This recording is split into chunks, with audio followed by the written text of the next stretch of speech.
Y vamos prácticamente a iniciar el capítulo 11. Terminamos el 10, comenzamos el 11, el primer versículo, la semana pasada. Voy a comenzar, voy a hacer una oración para que el Espíritu de Dios nos guíe a través del libro de Daniel. Santísimo Dios bendito, Padre mío, le doy gracias, Señor, por la oportunidad, Señor, por la bendición, por la distinción de estar aquí frente a su pueblo, Señor. Gracias, Padre mío, por preservarnos, por cuidarnos hasta este momento, Señor. Le pido por las familias de mis hermanos que están aquí, Señor, que usted les guarde, Señor, y les provea todo lo necesario y un poco más. Sea bendito su nombre, Señor, reconocido y honrado en todo el universo. Padre, le rogamos, Señor, que derrame unción de su Espíritu sobre nosotros esta mañana, Señor, y que nos ayude a entender, Señor, lo que tiene para cada uno de nosotros. En el nombre santísimo de Cristo Jesús. Amén. Bueno, vimos, mis hermanos, la semana pasada, tuvimos por allí terminando el capítulo 10. Hablamos acerca de un personaje muy especial que le da la cuarta visión al profeta Daniel. ¿Quién era ese personaje? Acuérdense que en el capítulo 9 vimos que el ángel le reveló a Daniel, pero en el capítulo 10 ya no es el ángel. ¿Quién fue? Jesús el Señor. Él mismo le da la importancia que merece y comienza a hacerle la revelación sobre la cuarta visión.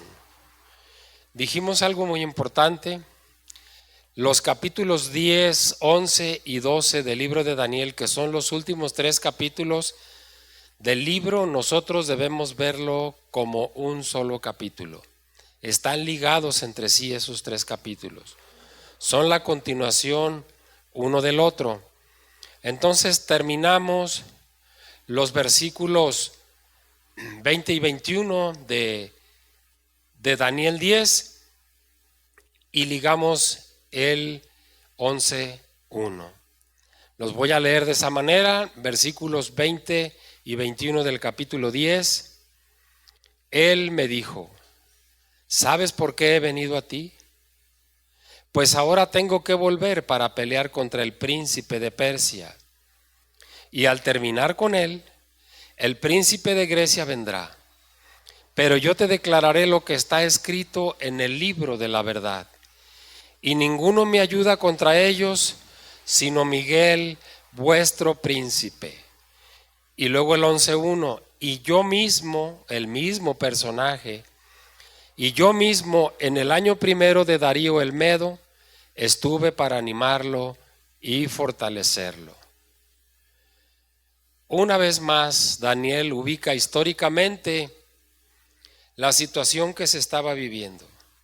Darío el Medo, o también llamado Gubaru, gobernaba Babilonia bajo la autoridad de Ciro el Grande, ¿se acuerdan? 2 reinos en uno solo, los medos y los persas. El reino de los persas más grande, más poderoso que los medos. Entonces, por eso Darío gobernaba aquella zona bajo el amparo y la autoridad de Ciro. Entonces vamos a comenzar el día de hoy a partir del versículo 2 del capítulo 11 y vamos a ver la historia de Israel hasta los tiempos del fin. Este capítulo 11 del libro de Daniel contiene un mensaje profético que concierne a la historia de Israel. Y no solamente eso, sino su historia y su relación con las naciones gentiles.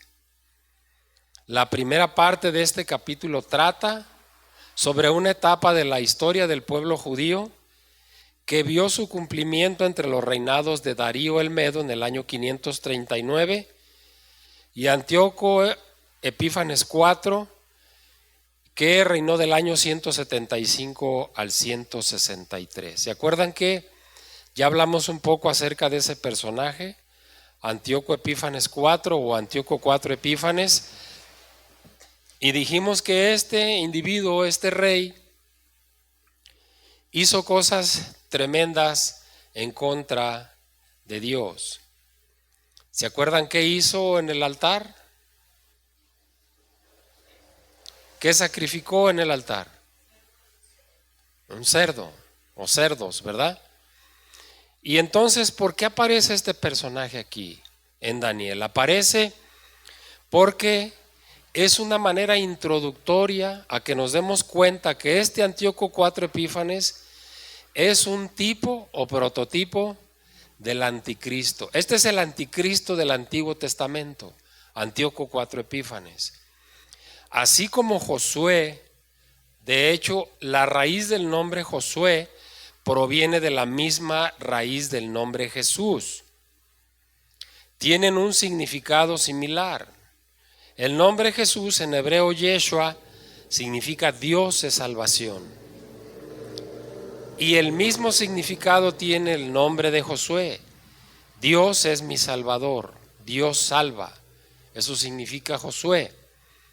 Entonces, así como hubo un tipo o prototipo de Jesús en el Antiguo Testamento que fue Josué, así también en el Antiguo Testamento hubo un tipo de anticristo que fue Antíoco IV Epífanes.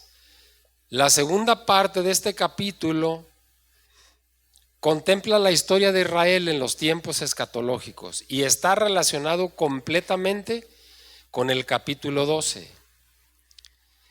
La verdad central de este trozo de la profecía es que Dios es el soberano de la historia. Él controla tanto la historia de Israel como la historia de los gentiles. Él es soberano. Vamos a entrar en el entendimiento de este capítulo 11. Vamos a ir leyendo 1 o 2 versículos a la par. Quiero decirles que este capítulo 11 es un poquito difícil, es un poquito complicado, porque es un capítulo que contiene casi en un 80 o 90% historia solamente. No es tanto doctrina. Teológicamente hablando no es muy doctrinal, pero sí es histórico completamente. Pero es necesario que se los vaya desglosando a través de los reinos que hubo para que nos demos cuenta cómo fue que llegó Antíoco IV Epífanes al escenario de la historia de Daniel. Acabamos de mencionar que el reinado de Darío, de Darío, alrededor del año 536. El libro de Daniel fue escrito alrededor del año 535. Entonces, a partir de esa fecha vamos a empezar a ver cuáles fueron los reinados que fueron pasando, los reyes que fueron pasando, cómo se dividieron los reinos hasta que lleguemos al punto del año 175 al 163 que aparece este personaje en la historia. Algunas de las cosas que vamos a ver a partir de ahora ya las vimos. No son nuevas, no es, a ver, esa parte de la profecía ya la habíamos visto, ¿por qué aparece ahora? Aparece como un recordatorio, pero también aparece por la trascendencia que tiene. Entonces vamos a comenzar capítulo 11, versículo 2. Y ahora yo te mostraré la verdad. He aquí que aún habrá 3 reyes en Persia, y el cuarto se hará de grandes riquezas, más que todos ellos. Y al hacerse fuerte con sus riquezas, levantará a todos contra el reino de Grecia. Mis hermanos, el capítulo 11, si lo leemos por leerlo, no vamos a entender absolutamente nada. Pero qué bueno que tenemos la guía de este estudio para que podamos ir entendiendo a qué se refiere. Cuando le dice, y ahora yo te mostraré la verdad, el Señor está hablando con Daniel. Yo te mostraré la verdad. Y dice, he aquí que aún habrá 3 reyes en Persia. Fíjense, está diciendo en Persia, no que va a haber 3 grandes reinos o 3 grandes imperios, como vimos desde un principio, que son 4 grandes imperios. No, aquí está hablando de reyes. Y el cuarto se hará de grandes riquezas más que todos ellos. No tiene nada que ver con el imperio romano. Estamos hablando solamente de la historia medo-persa. La profecía de Daniel presenta acontecimientos históricos con tal claridad que la crítica incrédula sigue pensando en considerarlos que no son profecías auténticas.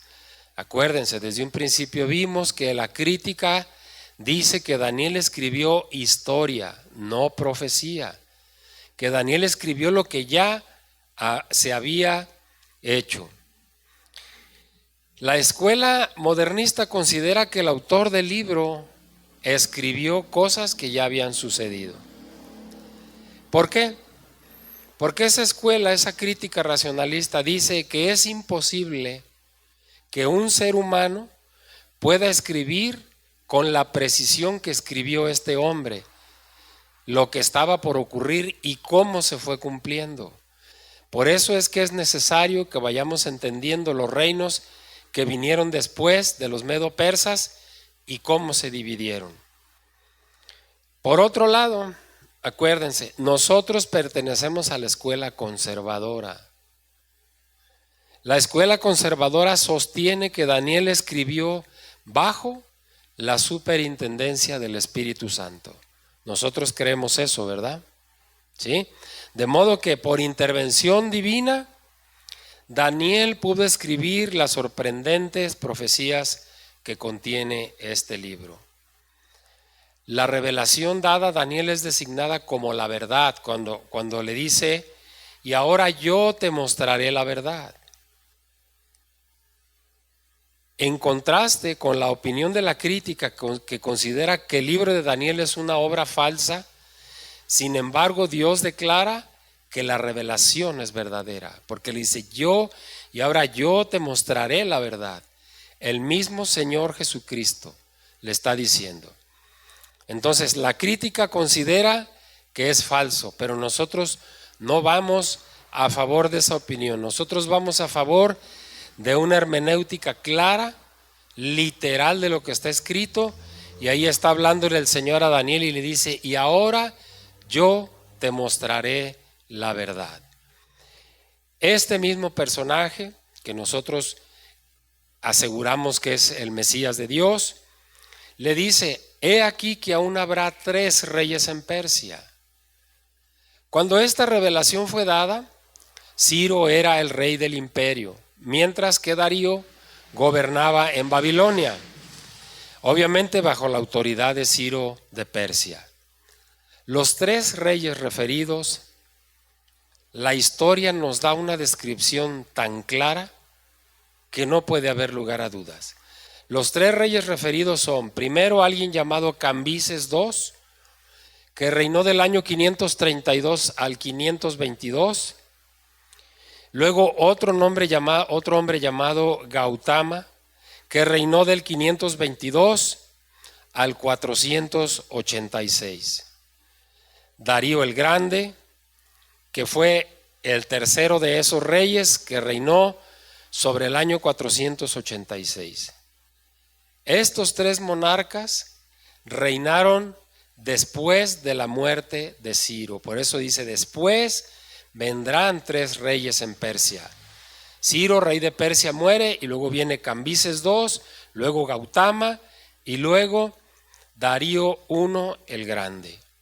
Acuérdense que los nombres prácticamente se heredaban, solamente que cuando era el caso les ponían, por ejemplo, Nabucodonosor, no era Nabucodonosor I, era el 2. Así está Darío reinando como rey en Babilonia, y ahora viene otro, Darío I. Según la revelación dice, el cuarto rey se hará de grandes riquezas más que todos ellos, y al hacerse fuerte con sus riquezas levantará a todos contra el reino de Grecia. ¿Cuál fue ese cuarto rey? Darío I. Darío I. Darío I muere enseguida del año 486 y viene al trono un hijo de él llamado Jerjes. Nada que ver con Artajerjes en el tiempo de Nehemías. Este solamente es Jerjes, que reina del 486 al 465. Todo esto es antes de Cristo. Entre los años 481 y 480, este Jerjes lanza una invasión masiva contra Grecia. Por eso dice que levantará a todos contra el reino de Grecia, dice el versículo. La historia dice que efectivamente levantó una invasión masiva contra Grecia. Después de haber tenido algunas victorias iniciales, los griegos lograron infligirle serias derrotas a Darío I, o sea, al descendiente de él, a Jerjes. Entonces Jerjes se retira al Asia, derrotado. El gran historiador griego Heródoto menciona en su historia cifras que para algunos han parecido exageradas, al referirse a las fuerzas invasoras que comandaba Jerjes. Dice que es muy probable que el ejército de Jerjes era de alrededor de 200,000 hombres y que poseía cerca de 700 barcos de guerra. Esto explica lo que el versículo dice al final, dice: levantará a todos contra el reino de Grecia. Versículo 3: se levantará luego un rey valiente, el cual dominará con gran poder y hará su voluntad. Esto, mis hermanos, es sin duda una referencia al reinado de Alejandro Magno. ¿Se acuerdan quién vino a desplazar a los medo-persas? ¿Qué imperio vino después de ellos? El imperio griego, comandado por Alejandro el Magno. Aquí, ya después de estos 3 reyes, viene la aparición de Alejandro el Magno. El famoso conquistador nació en el año 356. Su padre, un hombre llamado Filipo, elevó a Macedonia hasta convertirla en el estado más dominante del mundo griego. A raíz de la muerte de Filipo, cuando Alejandro apenas contaba con 20 años de edad, asciende al trono de Macedonia en el año 334. Este hombre joven, Alejandro el Magno, se preparó para lanzar una fulminante campaña militar que lo llevó a la supremacía del poder mundial. Un hombre muy joven, 20 años de edad, murió a los 33 años de edad, pero en ese lapso de tiempo hizo grandes conquistas. Esto lo hizo prácticamente amo y dueño de no solo de aquella región, sino de todo el mundo conquistable. Y algo muy importante que lo vimos por allá en su momento, además de haber hecho conquistas militares, más bien fueron conquistas culturales, porque el mundo griego, los romanos conquistaron a los griegos, pero cuando los griegos son conquistados por los romanos no solamente conquistaron a los griegos, sino que fueron conquistados por los griegos en lo cultural. Adoptaron completamente la cultura griega los romanos. Los mismos dioses que había en la mitología griega los adoptaron los romanos, solamente que les cambiaron el nombre a la mayoría de ellos. Pues la cultura griega se extendió prácticamente a todos los países del Oriente Medio, en lo que se ha llamado, y que lo vimos también, esa palabra helenización. ¿Qué es la helenización? Es meter la cultura de un pueblo en otro pueblo.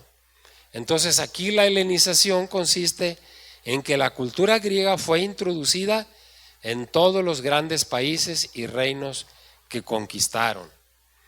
Alejandro el Magno designó al gran sabio Aristóteles para que encabezara el equipo de los maestros que enseñaría la cultura griega a todos los pueblos conquistados. Versículo 4. Pero cuando se haya levantado su reino será quebrado y repartido hacia los cuatro vientos del cielo, no a sus descendientes, ni según el dominio con el que dominó, porque su reino será arrancado y será para otros fuera de ellos. A ver si recordamos aquí un poquito esto. Pero cuando se haya levantado, dice el versículo, esto es, cuando estaba en plenitud, en todo su apogeo, su reino será quebrantado y repartido hacia los cuatro vientos del cielo. ¿En cuántas partes se dividió el reino de Alejandro el Magno cuando él faltó? ¿Recuerdan? En cuatro. ¿Esos cuatro quiénes eran? ¿Quiénes fueron? Perdón, no escucho. Exactamente, sus generales, sus grandes capitanes, ¿verdad? Y luego dice, no a sus descendientes. ¿Por qué dice eso el versículo? No a sus descendientes. ¿Tuvo descendientes Alejandro el Magno? No tuvo hijos. ¿Se fija la claridad de la escritura cuando la estudiamos a fondo?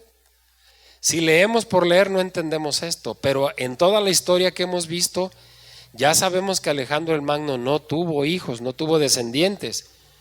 Por eso el versículo dice que será repartido a los cuatro vientos del cielo, a los cuatro grandes capitanes de él, no a sus descendientes porque no tuvo hijos, ni según el dominio con el que dominó, pero su reino será arrancado y será para otros fuera de ellos.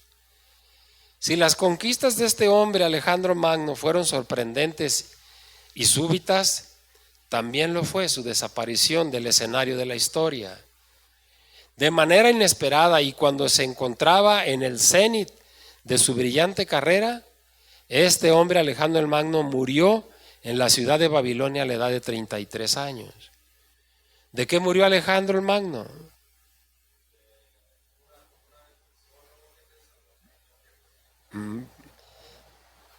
¿Se acuerda alguien más? Tifoidea. La historia dice que un día antes de que Alejandro el Magno muriera, tuvieron una fiesta en el palacio y comió cerdo, exactamente. Entonces esto hizo que le viniera una tifoidea fulminante, intempestivamente murió. Al no haber dejado herederos, entonces el imperio greco-macedonio fue dividido entre sus cuatro famosos generales.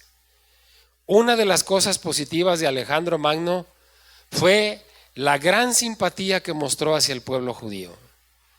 Después de la construcción de la ciudad de Alejandría en el año 330, muchos israelitas se trasladaron a dicha ciudad y adoptaron ahí la cultura helénica, fueron helenizados, muchos israelitas. Y algo muy importante, muy importante, muy trascendental. Lo vimos en su momento, pero entiendo que no todo se nos queda, es imposible, ¿verdad? Pero en ese lugar, en la ciudad de Alejandría, bueno, la ciudad de Alejandría fue construida alrededor del año 330.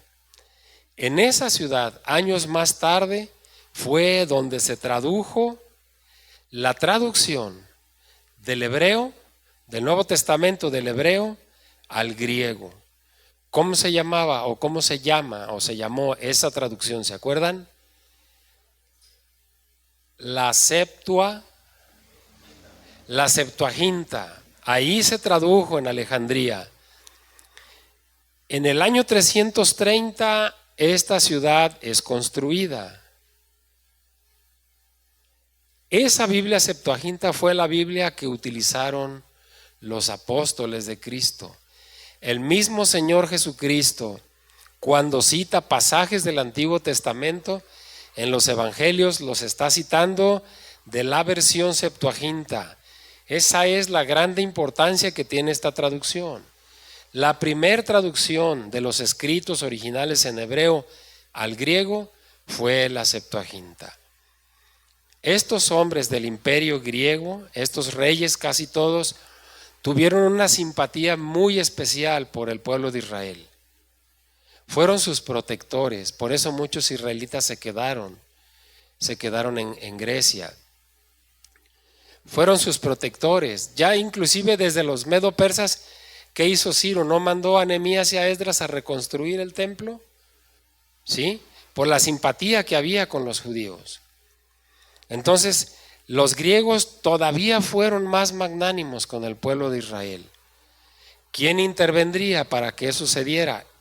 El protector de Israel, que es el Dios Altísimo, ¿verdad? Vamos a ver ahora la historia de Israel desde la división del imperio de Alejandro el Magno hasta Antíoco IV Epífanes. De los 4 reinos en que el imperio fue dividido, 2 guardan una gran importancia en relación con la historia de Israel. Uno de ellos es el reino de los Ptolomeos en Egipto y el de los Seleucidas en Siria. Estos 2 reinos son prácticamente los que vamos a ver. Las luchas constantes entre estos 2 reinos afectaron al pueblo de Israel, que a veces se vio sorprendido entre 2 fuegos.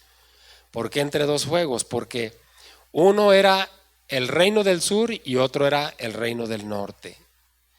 Vamos a ver esa guerra entre los Ptolomeos y los Seleucidas. Si alguien está escribiendo, esa palabra Ptolomeos se escribe con P al principio.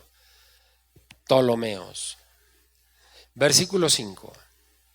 Y se hará fuerte el rey del sur, mas uno de sus príncipes será más fuerte que él, y se hará poderoso, y su dominio será grande.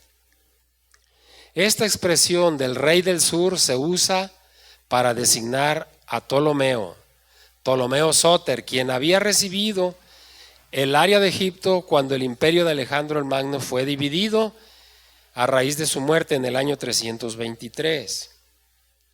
Entonces, a raíz de la muerte de Alejandro, Ptolomeo había sido designado como gobernador de Egipto, como sátrapa. Pero como resultado de las luchas internas que vinieron después, en el año 301, este mismo Ptolomeo Sóter se autoproclamó rey de Egipto. Hasta antes de esa fecha era el gobernador de Egipto. Pero después de esos años, casi 20 años, se declara o se autonombra como rey de Egipto y reina de esa manera hasta el año 285 antes de Cristo. El versículo dice, mas uno de sus príncipes. Esto parece ser una referencia a otro, a Seleuco I.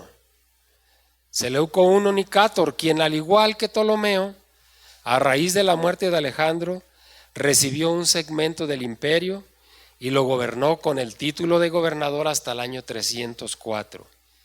También en el que se proclamó como rey de Siria. Aquí ya estamos viendo al rey del sur, Ptolomeo, y al rey del norte como Seleuco I.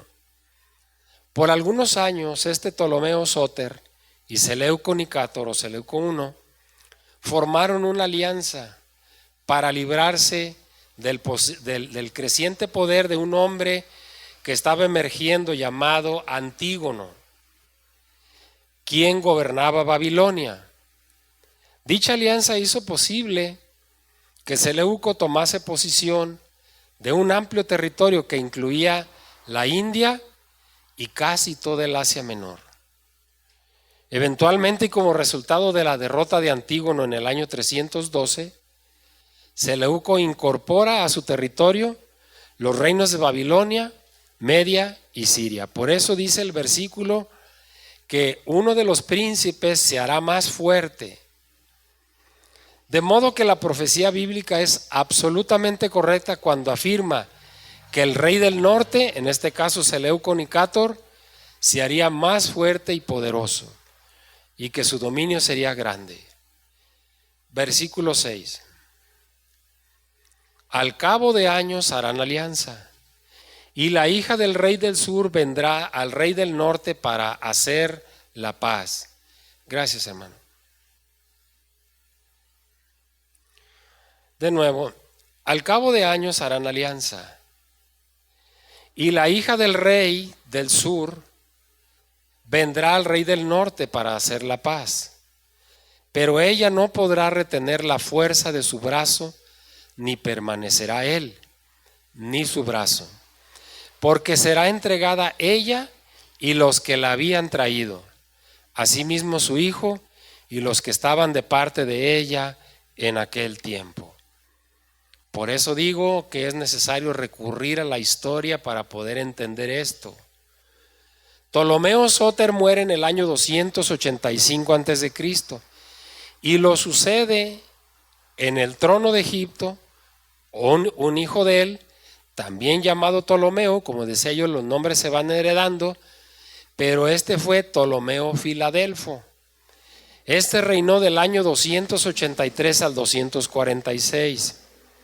Bueno, la política de este Ptolomeo Filadelfo, o conocido como Ptolomeo II, hacia los judíos fue todavía más favorable. Este rey mostró gran interés hacia la cultura y el pueblo judío.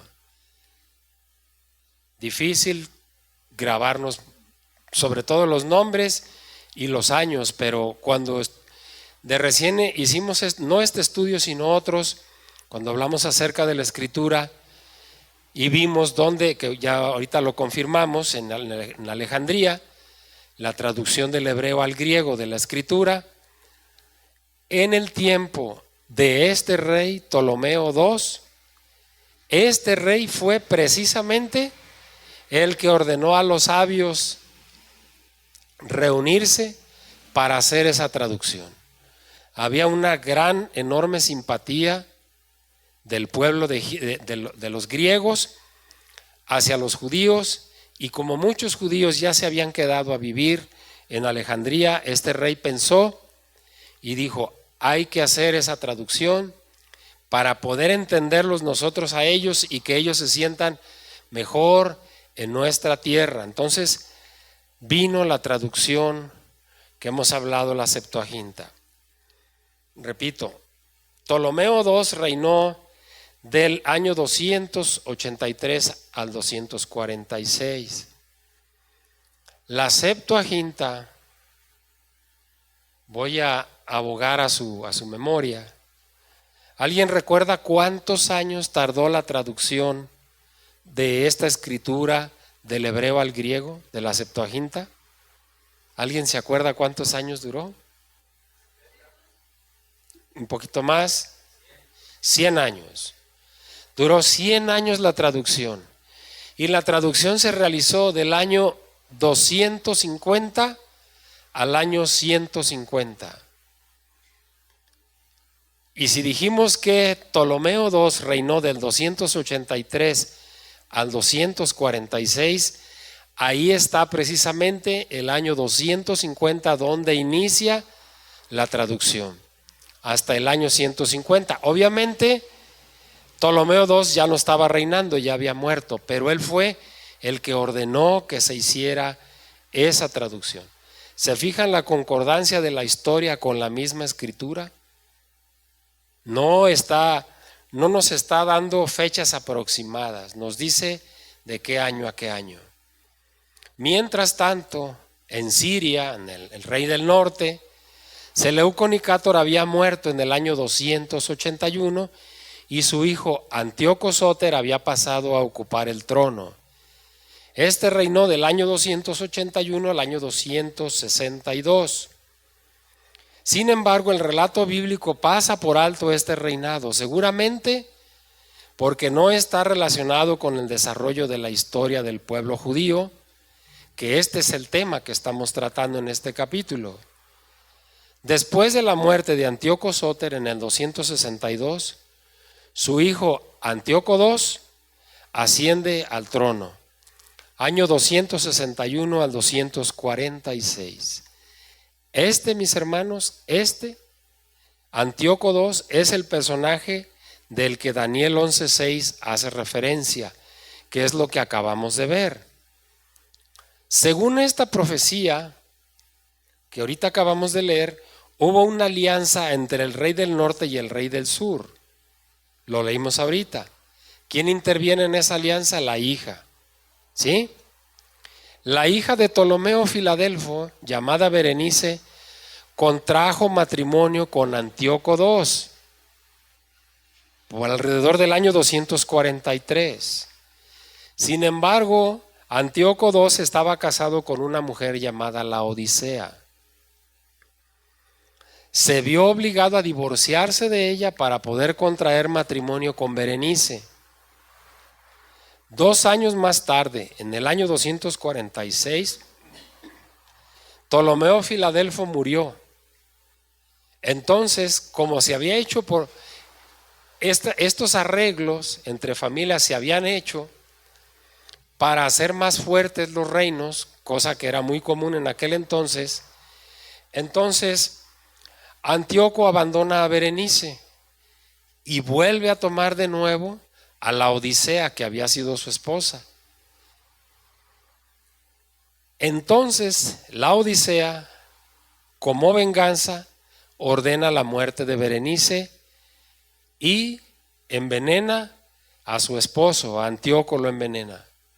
De este modo se cumple de manera literal la profecía de Daniel 11:6.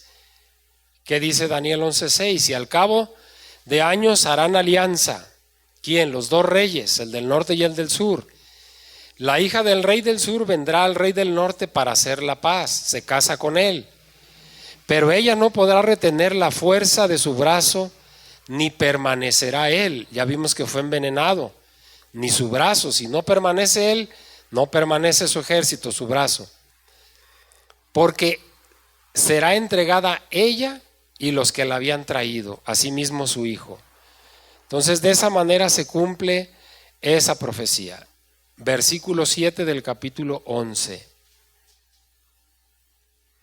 Pero un renuevo de sus raíces se levantará sobre su trono y vendrá con ejército contra el rey del norte y entrará en la fortaleza y hará con ellos a su arbitrio y predominará. El trono de Egipto fue ocupado entre los años 246 y 221 por Ptolomeo I Evérgetes, que era hermano de Berenice, quien se propuso tomar venganza contra el rey de Siria, contra el rey del norte. A su vez, el trono de Siria es ocupado ahora por otro rey, Seleuco Calínico, del año 247 al 226. Ptolomeo organizó una invasión de Siria que tuvo mucho éxito en sus comienzos, pero se vio en la necesidad de regresar a Egipto porque se estaba levantando una revuelta en Egipto. Entonces de esa manera se regresa. Versículo 8. Y aún los dioses, con minúscula, y aún los dioses de ellos, sus imágenes fundidas y sus objetos preciosos de plata y de oro, llevará cautivos a Egipto. Y por años se mantendrá él contra el rey del norte. El éxito de Ptolomeo Evérgetes alcanzó grandes proporciones. Fue tanto que logró transportar a Egipto un botín de mucho valor, que incluía imágenes y objetos que el rey de Persia, Cambises, que fue el que reinó después de Ciro, había sustraído de Egipto en el año 525. Esa expresión, y por años se mantendrá contra el rey del norte, contrariamente a lo que leemos en esta versión nuestra que dice se mantendrá contra él, nos da a entender que siempre hubo contienda, ¿verdad? Dice, y por años se mantendrá contra el rey del norte. Pero esta expresión en el original literalmente significa que durante muchos años no hubo guerra entre ellos. Es algo contrario a lo que está en nuestra escritura. Entonces, no hubo guerra entre estos 2 reyes. Eso se debió a que en el año 241 Ptolomeo y Seleuco firmaron un acuerdo de paz. Ambos reyes concluyeron que sus reinos, los 2, estaban muy debilitados por las guerras y que muchas de ellas habían sido innecesarias, y entonces deciden hacer la paz. Versículo 9. Así entrará en el reino el rey del sur y volverá a su tierra. Literalmente podemos entenderlo como en la escritura original que dice, y uno vendrá contra el reino del sur, pero él regresará a su tierra. Lo que este versículo sugiere es que en una fecha posterior, Seleuco hizo un intento por recuperar lo que había perdido en su primera guerra cuando se regresó. Sin embargo, este intento terminó en un fracaso cuando tuvo él que regresar a su tierra. Versículos 10 y 11. Mas los hijos de aquel se airarán y reunirán multitud de grandes ejércitos, y vendrá apresuradamente e inundará y pasará adelante. Luego volverá y llevará a la guerra hasta su fortaleza, por lo cual se enfurecerá el rey del sur y saldrá y peleará contra el rey del norte y pondrá en campaña una multitud grande, y toda aquella multitud será entregada en su mano.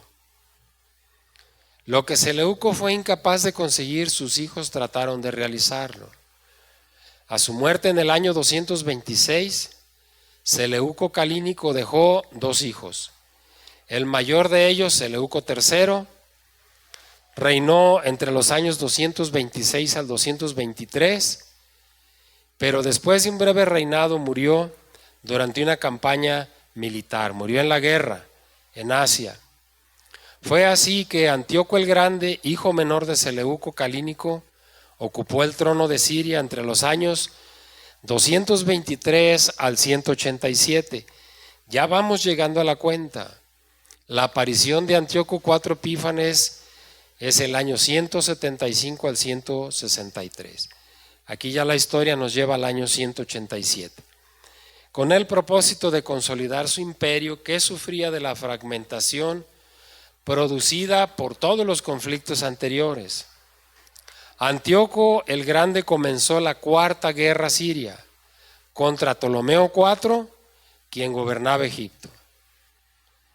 El primer esfuerzo bélico de Antíoco fue un ataque contra el Líbano que no tuvo éxito, principalmente a causa de la destreza militar del ejército egipcio, de un gran general del ejército que se llamaba Teodoreto. Pero Antíoco el Grande lanzó un segundo ataque que culminó con la captura de Seleucia en el año 219. También logró capturar las ciudades de Tiro y Ptolomais. Al parecer, el propósito principal de Antíoco el Grande era la captura de Palestina.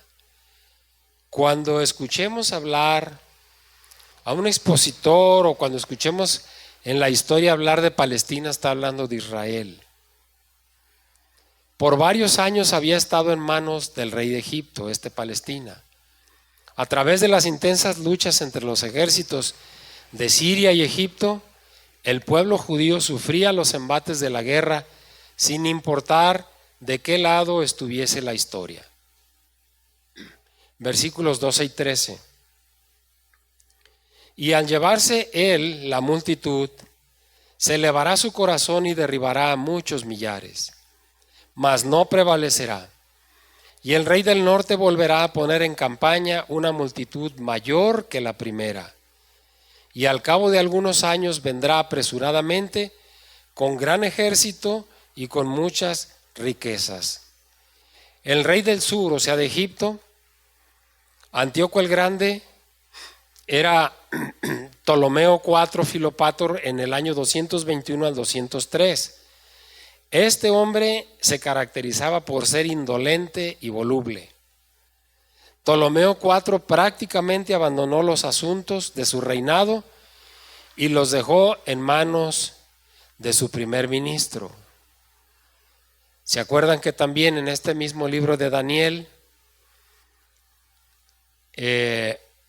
Nabónido se retira al desierto de Teima y deja precisamente en el reinado al nieto de Nabucodonosor, a Belsasar? Bueno, pues este hombre también prácticamente renuncia y deja el asunto en manos, el asunto del reino en manos de su primer ministro, un hombre llamado Sosibio. ¿Por qué Ptolomeo IV decidió dejar el reino? Le daba poca importancia, era un hombre muy voluble, muy cambiante. ¿A qué se dedicó? Se dedicó al arte, al estudio de las religiones que había en aquel entonces, a los placeres del cuerpo, al alcohol. ¿Prefirió eso? Bueno, este hombre había reunido un ejército de unos 70,000 hombres. Y en aquel entonces las guerras, los ejércitos que poseían barcos y elefantes, prácticamente eran los ejércitos que iban a ganar. Por mar, los barcos; por tierra, los elefantes. Subían un montón de guerreros arriba de los elefantes y a correrlos, ¿no? Los elefantes llegaban y aplastaban gente y ellos se bajaban y a pelear. Bueno, pues estos ejércitos, uno tenía alrededor de 73 elefantes y el otro 103 elefantes. El encuentro bélico tuvo lugar en una parte llamada Rafia. El ejército de Antíoco fue derrotado por las fuerzas de Ptolomeo. Como le indica el versículo 13 que leímos, Antíoco no se contentó con aquella derrota. En los años subsiguientes, el rey del norte hizo preparativos necesarios para vengarse. El momento adecuado parece haber sido la muerte de Ptolomeo IV en el año 203. Aprovechando que el sucesor de Ptolomeo era su pequeño hijo, que apenas tenía 5 años de edad, cuando es nombrado rey, porque así le correspondía la sucesión, entonces Antíoco inicia una campaña contra Egipto. El regreso de Antíoco ocurrió alrededor de 14 años después de la derrota de Rafia. Decide hacer esa incursión en Egipto. El cumplimiento de estas profecías demuestra, sin lugar a dudas, la exacta fidelidad de la palabra de Dios. ¿Ustedes creen que un rey de 5 años le iba a hacer oposición a un hombre de este tamaño? Arrasó y conquistó. Versículos 14 y 15, mis hermanos, nos faltan 10 minutos para terminar la clase de hoy. El día de hoy voy a terminar aquí.